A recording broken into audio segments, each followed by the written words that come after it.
నమస్తే, welcome to daily focus. Parliament ఎన్నికల కోసం బీఆర్ఎస్ పడిలేచిన కెరటంలా సన్నద్ధమైంది. అసెంబ్లీ ఎన్నికల్లో ఓటమికి కారణాలు విశ్లేషించుకొని సమరోత్సాహంతో పార్లమెంటు ఎన్నికలకు సై అంటోంది. తెలంగాణ భవన్ వేదికగా జనవరి 3న ప్రారంభమైన బీఆర్ఎస్ పార్లమెంటు సన్నాహక సమావేశాలు దిగ్విజయంగా ముగిశాయి. బీఆర్ఎస్ వర్కింగ్ ప్రెసిడెంట్ కేటీఆర్, మాజీ మంత్రి ఎమ్మెల్యే హరీష్ రావు సహా సీనియర్ నాయకులు పార్టీ క్యాడర్కు దిశానిర్దేశం చేశారు. ఆదిలాబాద్ మొదలుకొని నల్గొండ పార్లమెంటు స్థానం వరకు సెగ్మెంట్ల వారీగా పార్టీ కార్యకర్తలను సమాయత్తం చేశారు. ఐక్యంగా పనిచేసి పార్లమెంటు ఎన్నికల్లో సత్తా చాటాలని పిలుపునిచ్చారు. పార్లమెంటు ఎన్నికల కోసం బీఆర్ఎస్ సన్నాహక సమావేశాలు విజయవంతమైనాయి. రాష్ట్రంలో అన్ని పార్టీల కంటే ముందుగా కేడర్ను సమాయత్తం చేయడంలో సక్సెస్ అయింది. అసెంబ్లీ ఎన్నికల్లో పోరాడి ఓడిన బీఆర్ఎస్ రానున్న పార్లమెంటు ఎన్నికల కోసం రెట్టించిన ఉత్సాహంతో సిద్ధమైంది. తెలంగాణ భవన్ వేదికగా ప్రారంభమైన పార్లమెంటు నియోజకవర్గాల సన్నాహక సమావేశాలు సందడిగా మారాయి. గులాబీ కార్యకర్తల కోలాహలం భవన్ దగ్గర కనిపించింది. అసెంబ్లీ ఎన్నికల్లో జరిగిన పొరపాట్లపై సమీక్ష చేసుకున్న పార్టీ యంత్రాంగం రానున్న ఎంపీ ఎన్నికల కోసం పార్టీ కార్యకర్తలకు దిశానిర్దేశం చేసింది. మాజీ మంత్రి ఎమ్మెల్యే హరీష్ రావు ఈ సమావేశాలను ముందుండి నడిపించారు. మాజీ మంత్రులు, సీనియర్ నేతలు సైతం సన్నాహక సమావేశాల్లో పాల్గొని కార్యకర్తల్లో ఆత్మవిశ్వాసం నింపారు. తొలుత జనవరి 3న ఆదిలాబాద్ పార్లమెంటు సెగ్మెంట్తో సన్నాహక సమావేశాలు ప్రారంభమైనాయి. ఆదిలాబాద్ ఎంపీ సెగ్మెంట్లోని అన్ని అసెంబ్లీ నియోజకవర్గాల నుంచి ప్రజాప్రతినిధులు, పార్టీ కీలక నేతలు, కార్యకర్తలు తరలివచ్చారు. ఈ సమావేశాల్లో వర్కింగ్ ప్రెసిడెంట్ కేటీఆర్, మాజీ మంత్రి హరీష్ రావుతో పాటు పలువురు నేతలు పాల్గొన్నారు. బీఆర్ఎస్ నాయకులను పార్లమెంటు ఎన్నికల్లో ఎందుకు గెలిపించాలి, ఎందుకు ఓటేయాలో కారణాలను కేటీఆర్ వివరించారు. తెలంగాణ బలం, గలం, దళం ముమ్మాటికి బీఆర్ఎస్ఏనని పిలుపునిచ్చారు. తెలంగాణ ప్రయోజనాల కోసం రాజీలేని పోరాటం చేసేవారు ఢిల్లీలో ఉండాలంటే బీఆర్ఎస్ ఎంపీలను భారీ మెజారిటీతో గెలిపించారని చెప్పారు. ఇక జనవరి 4న కరీంనగర్ పార్లమెంటు సన్నాహక సమావేశంతో తెలంగాణ భవన్ కోలాహలంగా కనిపించింది. కరీంనగర్ లోక్సభ పరిధిలోని 7 అసెంబ్లీ నియోజకవర్గాల నుంచి పార్టీ శ్రేణులు పెద్ద ఎత్తున తరలివచ్చారు. ఇందులో బీఆర్ఎస్ విడుదల చేసిన కాంగ్రెస్ 420 హామీలు, తెలంగాణ శ్వేతపత్రం ప్రతులను కార్యకర్తలకు అందించారు. ఈ సమావేశాల్లో బీఆర్ఎస్ వర్కింగ్ ప్రెసిడెంట్ తో పాటు మాజీ మంత్రి హరీష్ రావు, మాజీ స్పీకర్లు పోచారం, మధుసూదనాచారి సహా పలువురు మాజీ మంత్రులు, సీనియర్ నేతలు పాల్గొన్నారు. తెలంగాణ సాధించిన విజయాలను వైఫల్యాలుగా చిత్రీకరించే కాంగ్రెస్ ప్రయత్నాలను ప్రజాక్షేత్రంలో ఎండగట్టాలని ఈ సమావేశంలో తీర్మానించారు. ఒకవైపేమో మాకు సంబంధించి ఏమేమి చిన్న కరెక్షన్స్ చేసుకోవాలి ఆ విషయంలో కూడా మాట్లాడుకున్నాం. దాంతోపాటు మా మీద జరిగిన దుష్ప్రచారం, మా మీద జరిగిన విష ప్రచారం, ప్రాపగాండా, ఫేక్ ప్రాపగాండా ఏదైతే జరిగిందో దాని విషయంలో కూడా చాలా తీవ్రమైన చర్చ జరిగింది. దాంతోపాటు ఇవాళ వచ్చిన ప్రతి కార్యకర్తకి ఈ పుస్తకం కూడా అందజేశాం. కాంగ్రెస్ పార్టీ ఇచ్చింది మొన్న ఎన్నికల్లో 1-2 కాదు, సరిగ్గా 420 వాగ్దానాలు తెలంగాణ ప్రజలకు వాళ్ళు ఇచ్చింది. 420 హామీలు. సో ఇది కూడా ఒక పుస్తక రూపంలో ఎన్ని హామీలు ఇచ్చారు, వాళ్ళు యూత్ డిక్లరేషన్లో ఏం చెప్పారు, ఎస్సీ డిక్లరేషన్లో ఏం చెప్పినారు, ఎస్టీ డిక్లరేషన్లో ఏం చెప్పారు, మహిళా డిక్లరేషన్లో ఏం చెప్పినారు, అవన్నీ కూడా ఈ హామీలన్నింటినీ కూడా ప్రజల దగ్గరికి తీసుకొని పోతాము. 6 గ్యారంటీలే కాదు, 420 హామీలు ఇచ్చి ఏ రకంగా ప్రజలను మరి ఒక రకమైన వాతావరణ నిర్మాణం చేసి, ఒక రకమైన మరి లేని వాతావరణాన్ని, కృత్రిమమైన ఒక అనుకూలతను, సానుకూలతను సృష్టించుకొని పోయినారో దాన్ని కూడా తప్పకుండా మరి ప్రజల దగ్గరికి తీసుకొని పోవాలి. కాబట్టి ఇది అందరికీ కూడా, మా కార్యకర్తలకి ఇది ఇంటింటికి చేరే విధంగా ఈ పుస్తకాన్ని కూడా తీసుకొని పోతాం. కరీంనగర్ తర్వాత జనవరి 5న చేవెళ్ల పార్లమెంటు నియోజకవర్గ సన్నాహక సమావేశం జరిగింది. చేవెళ్ల లోక్సభ పరిధిలోని 7 అసెంబ్లీ నియోజకవర్గాల్లోని ప్రజాప్రతినిధులు, పార్టీ ప్రతినిధులు ఇందులో పాల్గొన్నారు. రానున్న పార్లమెంటు ఎన్నికల్లో పార్టీ శ్రేణులు అనుసరించాల్సిన వ్యూహంపై సుదీర్ఘంగా చర్చించారు. రాష్ట్ర సాధనే ధ్యేయంగా ఏర్పాటైన బీఆర్ఎస్ తెలంగాణ సాధన దశలో అనేక ఎత్తుపల్లాలను చవిచూసిందని, అందులో ఎన్నికల్లో గెలుపోవటంలో ఒక భాగమని మాజీ మంత్రి ఎమ్మెల్యే హరీష్ రావు ఈ సందర్భంగా కార్యకర్తలకు గుర్తు చేశారు. కేసీఆర్ నాయకత్వంలో దేశం గర్వపడే రీతిలో అన్ని రంగాల్లో అద్భుత ఫలితాలు సాధించామని పేర్కొన్నారు. చేవెళ్ల పార్లమెంటు పరిధిలోని పార్టీ శ్రేణులు ఎవరికి వారు సమరోత్సాహంతో ముందుకు సాగాలని హరీష్ రావు పిలుపునిచ్చారు.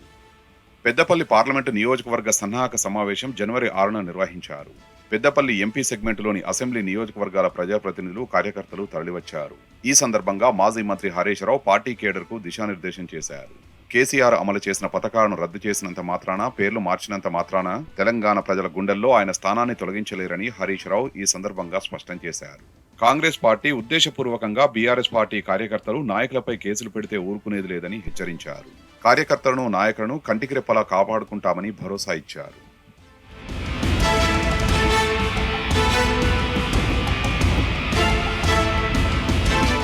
ఇక జనవరి 7న జరిగిన జహీరాబాద్ పార్లమెంటు సన్నాహక సమావేశాల్లో BRS working president KTR party కార్యకర్తలకు దిశానిర్దేశం చేశారు. ఒకనాడు అసెంబ్లీలో తెలంగాణ పదాన్ని నిషేధించిన శక్తులు ఇవాళ తెలంగాణ పదాన్నే చెరిపేసేందుకు కుట్ర చేస్తున్నాయన్న ఆయన అప్రమత్తంగా ఉండాలని కేడర్కు సూచించారు.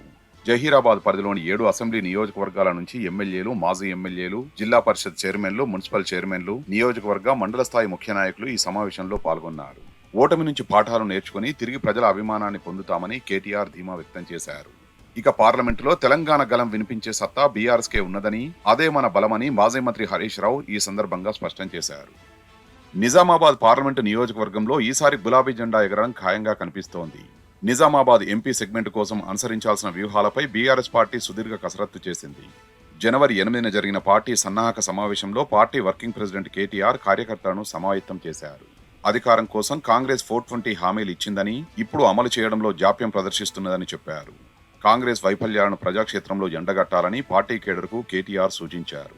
ఢిల్లీలో తెలంగాణ వాణిని బలంగా వినిపించడమే బీఆర్ఎస్ పార్టీకున్న ప్రధాన అస్త్రమని చెప్పారు. ఇక జనవరి 9న తెలంగాణ భవన్లో ఖమ్మం బీఆర్ఎస్ పార్టీ పార్లమెంటు సన్నాహక సమావేశం జరిగింది. అసెంబ్లీ ఎన్నికల్లో పార్టీ అభ్యర్థుల ఓటమికి గల కారణాలను ఈ సందర్భంగా విశ్లేషించారు. లోటుపాట్లు సవరించుకుంటే భవిష్యత్తంతా బీఆర్ఎస్ దేనని వర్కింగ్ ప్రెసిడెంట్ కేటీఆర్ చెప్పారు. గత అసెంబ్లీ ఎన్నికల్లో ఖమ్మం జిల్లాలో ఒకే ఒక్క బీఆర్ఎస్ ఎమ్మెల్యే గెలిచిన లోక్సభ స్థానాన్ని గెలిచిన సంగతిని కేటీఆర్ ఈ సందర్భంగా గుర్తు చేశారు. అదే చరిత్రను ఈసారి పునరావృతం చేయాలని పార్టీ శ్రేణులకు పిలుపునిచ్చారు. ఖమ్మం జిల్లా కాంగ్రెస్ పార్టీలో అప్పుడే గ్రూపుల తన్నులాట మొదలైందని మాజీ మంత్రి హరీష్ రావు ఎద్దేవా చేశారు. బీఆర్ఎస్ కార్యకర్తలు పార్టీ గెలుపు కోసం ఐక్యంగా కృషి చేయాలని పిలుపునిచ్చారు.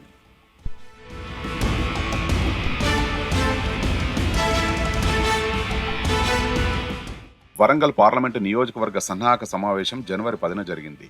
ఈ సందర్భంగా గ్రామీణ ఆర్థిక పరిపుష్టికి బీఆర్ఎస్ అధినేత కేసీఆర్ కష్టపడ్డంతగా దేశంలో ఎవరూ కష్టపడలేదని బీఆర్ఎస్ వర్కింగ్ ప్రెసిడెంట్ కేటీఆర్ తేల్చి చెప్పారు. ఇలాంటి సమావేశాలు ఎప్పటికప్పుడు నిర్వహించుకుని పార్టీని బలోపేతం చేసే దిశగా ముందుకు పోతామని స్పష్టం చేశారు. 2014-2019 పార్లమెంటు ఎన్నికల్లో వరంగల్లో బీఆర్ఎస్ జెండా ఎగిరింది. ముచ్చటగా మూడోసారి వరంగల్ సీటు గెలిచేందుకు ప్రతి ఒక్కరూ కృషి చేయాలని కేటీఆర్ పిలుపునిచ్చారు. బీఆర్ఎస్ పార్టీ పడిలేచిన కెరటంలా రానున్న పార్లమెంటు ఎన్నికల్లో సత్తా చాటుతుందని వర్కింగ్ ప్రెసిడెంట్ కేటీఆర్ ధీమా వ్యక్తం చేశారు. జనవరి 11న జరిగిన మహబూబాబాద్ పార్లమెంటు సన్నాహక శిబిరంలో తనదైన ప్రసంగంతో కేటీఆర్ కేడర్ను ఉత్తేజపరిచారు. అసెంబ్లీ ఎన్నికల్లో ఓటమికి కారణాలు విశ్లేషించుకుని ముందుకు సాగాలని సూచించారు. ఈ సమావేశంలో మాజీ అసెంబ్లీ స్పీకర్లు మధుసూదనాచారి, పోచారం శ్రీనివాసరెడ్డి, మాజీ ఉప ముఖ్యమంత్రి కడియం శ్రీహరి, మాజీ మంత్రులు హరీష్ రావు, వేముల ప్రశాంత్ రెడ్డి, సత్యవతి రాథోడ్ సహా పలువురు కీలక నేతలు పాల్గొన్నారు. దేశంలో 4 మెడికల్ కాలేజీలు ఉన్న ఏకైక పార్లమెంటు నియోజకవర్గం మహబూబాబాద్ అని హరీష్ రావు ఈ సందర్భంగా గుర్తు చేశారు. కలిసికట్టుగా పనిచేస్తే భవిష్యత్తంతా బీఆర్ఎస్ దేనని ధీమా వ్యక్తం చేశారు. తొలి విడత సన్నాహక సమావేశాల్లో చివరగా జనవరి 12న భువనగిరి పార్లమెంటు సెగ్మెంట్ సమావేశం జరిగింది. ఈ సందర్భంగా అసెంబ్లీ ఎన్నికల్లో ఓటమికి కారణాలను విశ్లేషించారు. రానున్న పార్లమెంటు ఎన్నికల్లో అనుసరించాల్సిన వ్యూహంపై వర్కింగ్ ప్రెసిడెంట్ కేటీఆర్ కార్యకర్తలకు దిశానిర్దేశం చేశారు. ఓటమికి కుంగిపోకుండా నిరంతరం ప్రజల్లో ఉంటూ వారి ఆశీర్వాదాలు పొందేందుకు పోటీ పడాలని కేడర్కు సూచించారు. పార్లమెంటు ఎన్నికల్లో మెజారిటీ సీట్లే లక్ష్యంగా బీఆర్ఎస్ దూసుకెళ్తోంది. అసెంబ్లీ ఎన్నికల్లో ఎదురైన స్పీడ్ బ్రేకులు, అవాంతరాలను కూలంకషంగా చర్చించుకుని తిరిగి పునరుత్తేజంతో పోటీకి సిద్ధమైంది. లోటుపాట్లను ఆత్మ పరిశీలన చేసుకుంటూ అన్ని నియోజకవర్గాల్లో గెలుపు బావుట ఎగురవేయాలని కార్యకర్తలకు, కింది స్థాయి నేతలకు అధిష్టానం దిశానిర్దేశం చేసింది. ఈసారి ఎన్నికల్లో మొత్తం 17 పార్లమెంటు సీట్లలో సత్తా చాటాలని దిశానిర్దేశం చేసింది.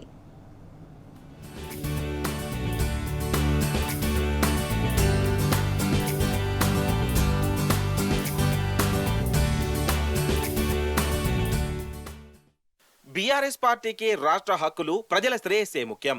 అసెంబ్లీ ఎన్నికల్లో ఎదురైన నిరాశను తట్టుకొని వచ్చే పార్లమెంటు ఎన్నికల్లో సత్తా చాటాలని బీఆర్ఎస్ భావిస్తోంది. అందులో భాగంగా సంక్రాంతి పండుగ తరువాత జనవరి 17న నాగర్ కర్నూలు ఎంపీ సెగ్మెంట్తో సన్నాహక సమావేశాలను పునర్ప్రారంభించింది. ఈ కార్యక్రమానికి నాగర్ కర్నూలు పరిధిలోని అన్ని అసెంబ్లీ నియోజకవర్గాలకు చెందిన ముఖ్య నేతలు, మాజీ ఎమ్మెల్యేలు, సీనియర్ నేతలు, కార్యకర్తలు హాజరయ్యారు. ఢిల్లీలో గల్లీలో ఎవరున్నా తెలంగాణ గొంతు వినిపించేది బీఆర్ఎస్ ఎంపీలే పార్లమెంటులో ఉండాలని మాజీ మంత్రి హరీష్ రావు పేర్కొన్నారు. వచ్చే పార్లమెంటు ఎన్నికల్లో కాంగ్రెస్ ను ఓడిస్తేనే వారిచ్చిన హామీలు నెరవేరుతాయన్నారు. ఢిల్లీ నుంచి తెలంగాణకు ఏం తీసుకురావాలన్నా అది బీఆర్ఎస్ తోనే సాధ్యమవుతుందని చెప్పారు. రాష్ట్రంలో కాంగ్రెస్ ప్రభుత్వం కొలువుదీరి 100 రోజులు కాలేదని, అందుకనే ఆగుతున్నామన్నారు. లేదంటే చీల్చి చెండాడే వాళ్లమని హెచ్చరించారు. హామీల సంగతి చూడమంటే అవసరం లేని విషయాలు తెరపైకి తెస్తున్నారని దుయ్యబట్టారు.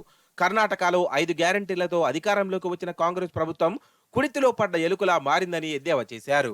పోయినసారి మీరు చూసిండ్రు, ఖమ్మంలో ఒక్కటే ఎమ్మెల్యే మనం గెలిచినాం. మన అజయ్ గారు ఎమ్మెల్యే గారు గెలిచిండ్రు. మిగతా 6 అసెంబ్లీలు కాంగ్రెస్ పార్టీ గెలిచింది. కానీ ఎంపీ ఎన్నికల్లో నామా నాగేశ్వరరావు గారు 2 లక్షల మెజార్టీతో అద్భుతమైనటువంటి విజయాన్ని ఖమ్మంలో మనం గెలిచినాం. సో ప్రజల్లో కూడా ఇప్పుడు చర్చ స్టార్ట్ అయింది. మనం కూడా అందరం టీం వర్క్ చేయాలి. పార్టీ కూడా ఒక తల్లి లాంటిది.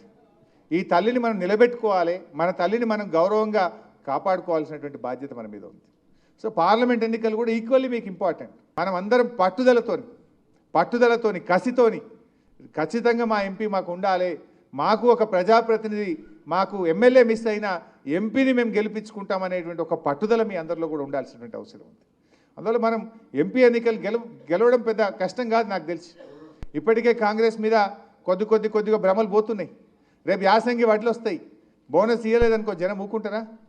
ఇప్పుడు ఎంపీ ఎన్నికల్లోపు 4,000 పెన్షన్ రాలేదనుకో, అవ్వాతాతలు వేస్తారా? వాళ్ళకు 4,000 రాకపోతే వేస్తారా? సో అవన్నీ మీరు ఊకుంటారా?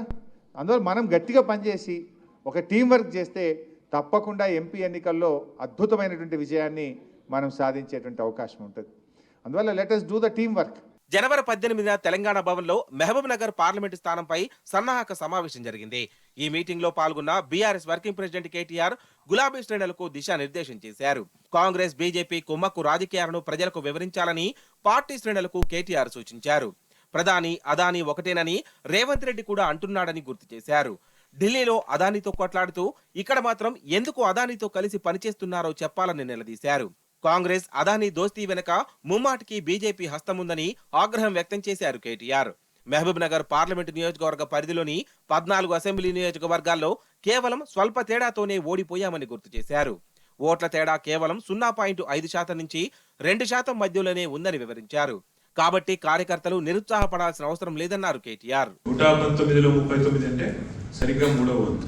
అంటే జనమేమి మననేదో తీసవతల పారేది, వీళ్ళు పనికిరారు అన్నట్టు ఇంకోటి అన్నట్టు తీసైతే పాడేలేదు. ఇంకొక మాట ఏంటంటే ఒక ముఖ్యమైన స్లైడ్ మీకు చూపెట్టాలి. ఇప్పుడు దాదాపు 14 శాసనసభ నియోజకవర్గాల్లో 1-2 కాదు, చూడండి ఒకసారి, కేవలం స్వల్ప తేడాతో ఓడిపోయింది. పెద్ద తేడా కాదు, 2 నుంచి 4% తేడాతో ఓడిపోయింది. 2 కూడా కాదు, 0.5% నుంచి 4% కంటే తక్కువ ఓట్లతో ఓడిపోయింది. అందులో మీరు జుక్కలు కనుక తీసుకున్నట్టయితే 1152 ఓట్లతో ఓడిపోయినాం. ఆదిలాబాద్ 6300, తాండూరు 6500, కామారెడ్డి 6700, షాద్ నగర్ అది కూడా మీ పార్లమెంట్ పరిధిలోనే 7128 ఓట్లు, పరకాల 7900, నారాయణపేట అది కూడా మీ పార్లమెంట్ నియోజకవర్గంలోనే 7900. అంటే ఒక్క మహబూబ్ నగర్ పార్లమెంట్ నియోజకవర్గ పరిధిలోనే 3 సీట్లు, అటు దేవరగద్ర కావచ్చు, ఇటు నారాయణపేట కావచ్చు, షాద్ నగర్ కావచ్చు, అత్యల్పంగా 0.5 నుంచి 2% తేడాలోనే మనం ఓడిపోయినాం తప్ప మన మీద పేద తీసవతల వాడేసి మన ప్రజలు మనం తీసుకుపోయి ఎక్కడో వాడేసిండ్రు అన్నట్టు. జనవరి 19న మెదక్ ఎంపీ సెగ్మెంట్ పై సన్నాహక సమావేశాన్ని బీఆర్ఎస్ పార్టీ నిర్వహించింది. అందులో భాగంగానే మెదక్ పార్లమెంటరీ నియోజకవర్గ స్థాయి నేతలతో కేటీఆర్ సమావేశమయ్యారు. గులాబీ శ్రేణులకు కీలక సూచనలు చేశారు. బీఆర్ఎస్ అధినేత కేసీఆర్ పార్టీ సీనియర్ నేత హరీష్ రావు నాయకత్వంలో క్రియాశీలకంగా పనిచేయడంతో గత ఎంపీ ఎన్నికల్లో అత్యధిక మెజారిటీ సాధించామని కేటీఆర్ గుర్తు చేశారు. ఈసారి కూడా మెదక్లో గులాబీ జెండా ఎగరబోతోందని, అందులో ఎలాంటి సందేహం లేదని తేల్చి చెప్పారు. గత 10 ఏళ్లలో తెలంగాణ తరపున గళం విప్పింది బీఆర్ఎస్ ఎంపీలేనన్న విషయం మర్చిపోవద్దన్నారు. రాష్ట్ర ప్రయోజనాలు కాపాడేది బీఆర్ఎస్ మాత్రమేనని పునరుద్ఘాటించారు. మన బలం, గళం, గులాబీ జెండా పార్లమెంటులో ఉండాలని స్పష్టం చేశారు. లేకుంటే తెలంగాణ ప్రయోజనాలకు నష్టం జరుగుతుందని ప్రజలకు వివరించి చెప్పాలన్నారు. నిరాశ వీడి బయటకు రావాలని పార్టీ శ్రేణులకు కేటీఆర్ పిలుపునిచ్చారు. ఈ కార్యక్రమంలో మెదక్ పార్లమెంటు పరిధిలోని ఎమ్మెల్యేలు, సీనియర్ నేతలు, కార్యకర్తలు భారీగా పాల్గొన్నారు.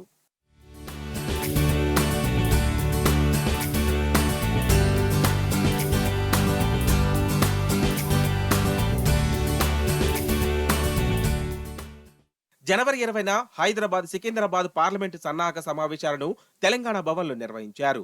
ఈ కార్యక్రమానికి ట్విన్ సిటీస్ లోని పార్టీ కీలక నేతలు, ఎమ్మెల్యేలు, ముఖ్య నేతలతో పాటు కార్యకర్తలు పెద్ద ఎత్తున హాజరయ్యారు. గత అసెంబ్లీ ఎన్నికల్లో హైదరాబాద్, సికింద్రాబాద్ ప్రాంతంలోనే ఎక్కువ సీట్లు దక్కాయి. దీంతో వచ్చే పార్లమెంటు ఎన్నికల్లో కూడా ఇదే ఊపుతో పనిచేయాలని కార్యకర్తలకు పార్టీ అధిష్టానం దిశానిర్దేశం చేసింది. కేసీఆర్ ప్రభుత్వం చేసిన అభివృద్ధిని హైదరాబాద్ కార్యకర్తలు ప్రజల్లోకి తీసుకెళ్లారని, అందుకే మెజారిటీ సీట్లు పార్టీకి వచ్చాయని నేతలు అభిప్రాయపడ్డారు. జనవరి 21న మల్కాజిగిరి పార్లమెంటు నియోజకవర్గ సన్నాహక సమావేశాలను భవన్లో నిర్వహించారు. ఈ కార్యక్రమానికి బీఆర్ఎస్ ఎమ్మెల్యేలు, ఎమ్మెల్సీలు, మాజీ మంత్రులు, కీలక నేతలు, కార్యకర్తలు పెద్ద ఎత్తున హాజరయ్యారు.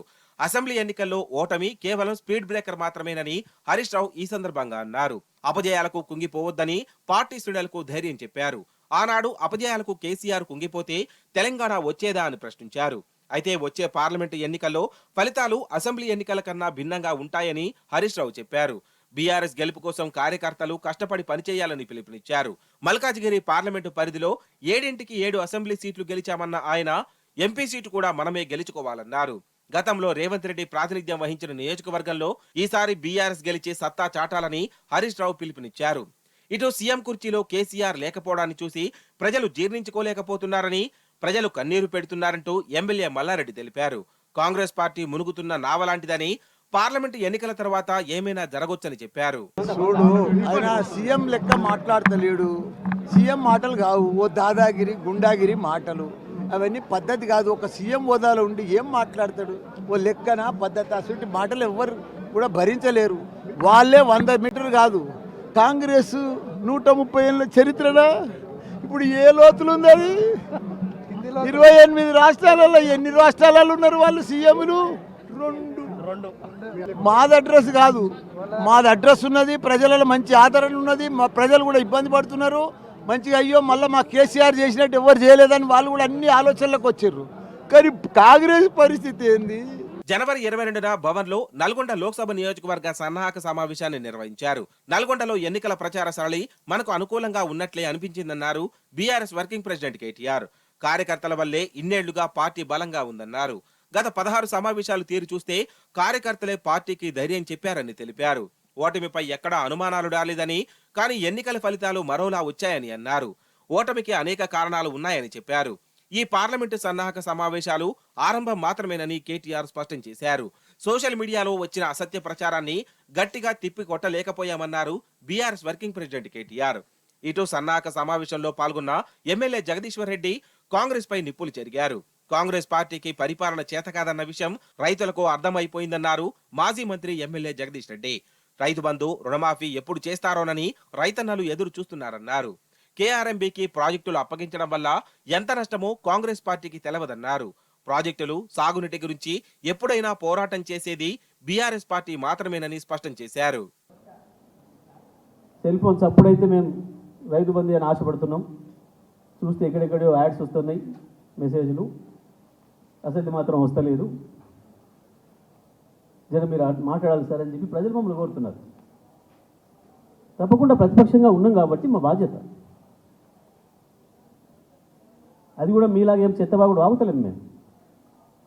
ప్రభుత్వాన్ని సమయం చెప్పండి, రైతులకు ఎప్పుడు ఇస్తారో, ఆ రుణమాఫీ ఎప్పుడు చేస్తారో సమయం మాత్రమే చెప్పమని అడిగినాం తప్ప మీలాగా మేమేం రోత మాటలు మాట్లాడలేదు. ఎప్పుడు అర్థమైపోయింది ప్రజలకు మీ చేతగాంతనం,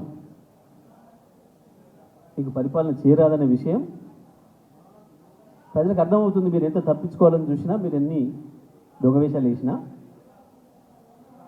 అర్థమైపోయింది. నాగార్జున సాగర్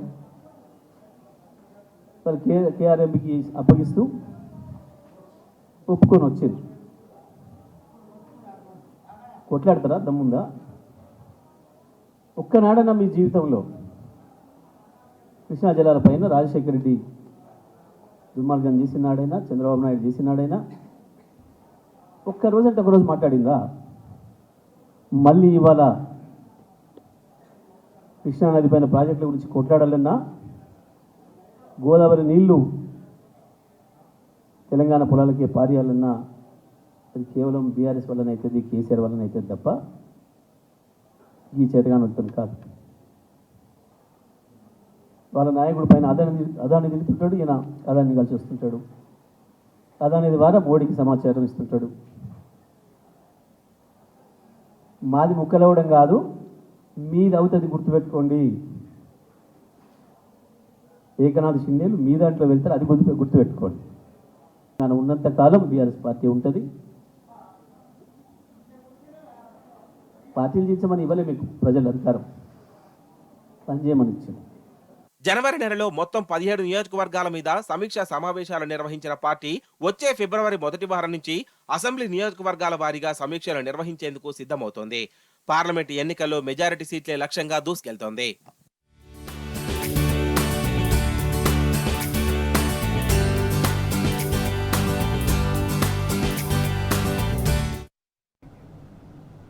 ఇది వాల్టి డైలీ ఫోకస్. నమస్తే.